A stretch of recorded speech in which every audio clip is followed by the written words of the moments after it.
Bom, eu vou ler o 26 e o 27 e vou dar o intervalo que o Lacan deu. Com efeito, como haveria a fala de esgotar o sentido da fala?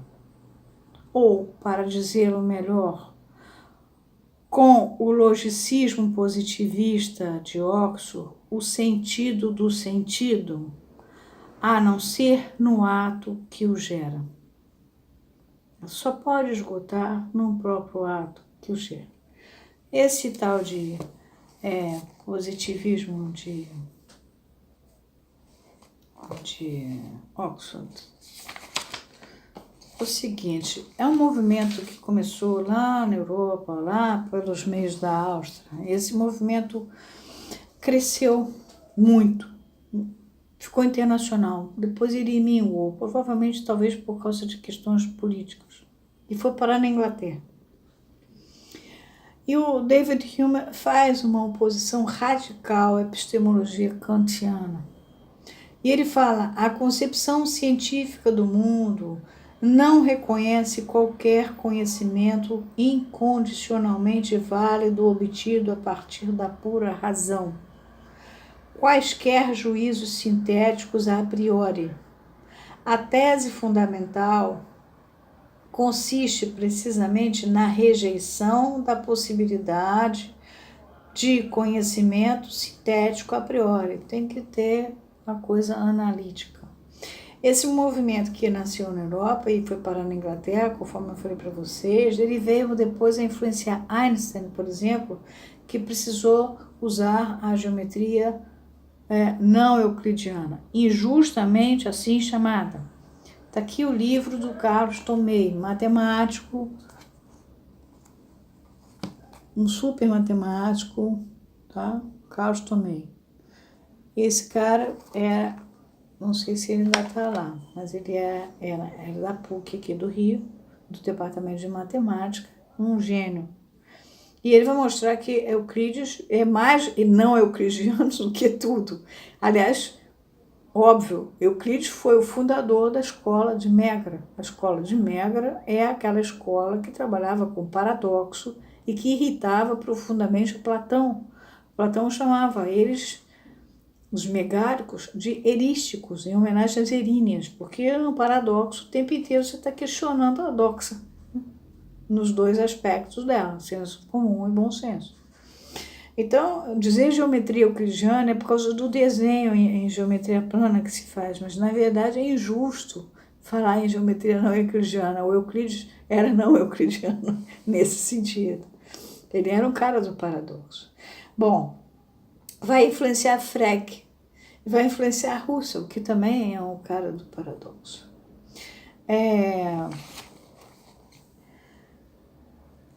Continuando Lacan. Assim, a inversão goetheana de sua presença nas origens, lembra que o Lacan diz que ainda bem que Freud se afastou de Goethe, onde diz assim, no começo era a ação, inverte-se por sua vez. Era realmente o verbo que estava no começo. E vivemos em sua criação, mas é a ação de nosso espírito que dá continuidade a essa criação, renovando-a sempre. E só podemos voltar as costas para essa ação, deixando-nos impelir cada vez mais adiante por ela. Essa marca que a gente recebeu lá do verbo é que faz a gente dar continuidade à criação, renovando ela sempre. Não tem nada sintético, tudo é analítico na realidade. Nós mesmos só o tentaremos sabendo que é esse o seu caminho. Continua Lacan e termina aqui esse pedaço. Então, só para voltar, o que a gente viu nesse pedaço? A gente viu Lacan tomar a importância do sujeito do inconsciente. E ele vai mostrar que o sujeito inconsciente se expressa através dos sintomas. O que são os sintomas? Os sonhos, os lapsus linguae, os atos faros, os sintomas do neurótico obsessivo, que a gente vê, né? Que isso aqui, tinha aquele filme que foi tão interessante, como não pisava nas pedras pretas e brancas, e tarará, e a ele, é um filme muito interessante. Ele faz muito bem. Esqueci o nome do ator, para variar, nunca lembro o nome de ator. Tem uma porção de coisas esquisitas do neurótico obsessivo, só basta ler o volume 14 do Freud, o inconsciente, que ali está uma festa. E os sintomas histéricos, né, os vômitos histéricos, as tosses histéricas, as entortações histéricas e várias outras coisas que as histéricas apresentam. E tudo isso são expressões do inconsciente que vêm através dos sintomas. E os xistes, justamente, eles têm essa função de dar essa quebra. Lacan, então, vai pegar como texto principal, para atravessar esse pedaço, o xiste e sua relação com o inconsciente, assim como lá atrás, na fala vazia e na fala plena, ele pegou o Homem dos Lobos, vocês vão ver por quê, basta ler o texto. Ele também se lembra da psicopatologia da vida cotidiana, por quê? Porque é uma festa de sintomas. Então, são todas as expressões do sujeito, do inconsciente, que aparecem através de quê? De seus sintomas. O xiste denuncia o sintoma, por isso quebra o sintoma e faz você rir, porque te liberta, de certa forma. E ele mostra, inclusive, a estrutura. Por que liberta? Porque você tem um outro que está vendo, que nem está ali presente, né? Mas ele percebe que aquela historinha foi feita por alguém que vê aquela maluquice dele de alguma maneira. E como ela é contada como historinha, ela não ataca diretamente. Então ele ri, né? Ele tá livre, liberto para poder não se sentir atacado e ao mesmo tempo romper aquilo rindo, né?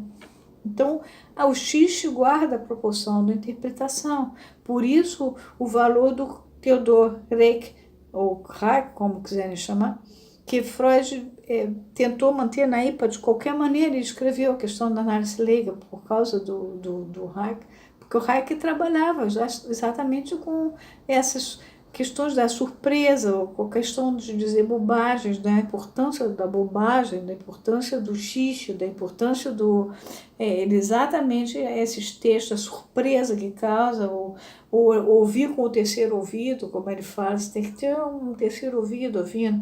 Quer dizer, tudo isso que foi feito pelo Freud, né? E aí Lacan também vai falar nas figuras de linguagem, as que produzem significação e as que não produzem significação e que vão aparecer dentro do contexto de uma sessão ou num sonho, como Freud traz, pela interpretação dos sonhos. Vai mostrar a matemática, dizendo que não é uma questão de magia, que é a marca de cada um, uma espécie de senha de cada um, senha numeral, que é do inconsciente que cada um aloja, que acontece, que é essa senha. E vai para a questão do xiste, justamente para mostrar como que é a partir do xiste que você pode quebrar isso. O xiste tem a estrutura da interpretação. Por sua vez, o xiste tem duas formas diferentes de funcionar, por isso é interessante ler, que são as duas formas de interpretar também. E, por último, ele vai insistir num retorno ao Freud, esse Freud que foi perdido a partir da fundação da Commission, justamente para preservar a psicanálise em 1920, mas que veio a deturpar a teoria através da criação de uma teoria da técnica. Então, Freud escrevia de um lado e eles praticavam de outro outra coisa, e a psicanálise se transformou numa psicologia, numa biologia, mas de qualquer maneira ela deixou de ser psicanálise, porque tudo era calculadinho, não tinha mais nada analítico, era tudo sintético, tudo resolvido, uma receita de bolo, se for isso, você faz isso, se for aquilo, você faz aquilo, outro. A associação livre perde o direito de ser associação livre, passa a ser presa, porque o camarada, por sua vez, vai ser avaliado por uma equipe que o analista dele vai contar tudo para essa equipe, para ver se ele pode ser analista, mas aí ele já vira profissional. Enfim, moral da história, deturpou tudo. Então, eu vou dar a mesma pausa que o Lacan vai dar aqui, no 27, aqui. Fica a pausa para começar o 28 já a partir de alguma coisa que ele quer dizer e que ele preferiu dar esse espaço, a gente vai dar também, tá? Então, fica assim dito. Tá feito? E assim vocês aprendem também que a geometria euclidiana ela é mal falada, mas ela, na verdade, Euclides não tinha nada de euclidiano, não. Euclides era o cara do paradoxo, tá?